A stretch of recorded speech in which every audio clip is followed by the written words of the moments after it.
कस्तो घाम भएको कस्तो घाम भएको गाई पनि कहीँ भेटिँदैन यही घर छ कि गाई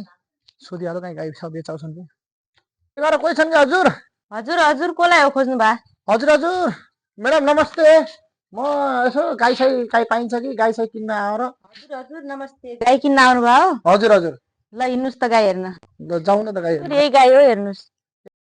गाई त मन पर्यो हजुर अनि यसको दाम कति होला गाईको घरमा त कोही छैनन् नबेच्नु भने हो अब घाँसपात काट्नको दुःखले दिनुहोस् न 22,000 जति 22,000 त यो गाईको धेरै भयो होला 22,000 त 12,000 12,000 त धेरै कम भयो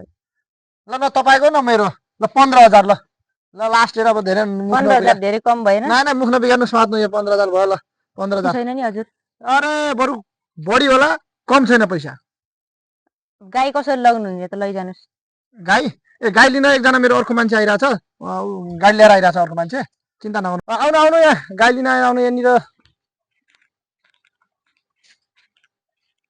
हजुर यही गाई हो हजुर यही गाई कति हो गाईको रेट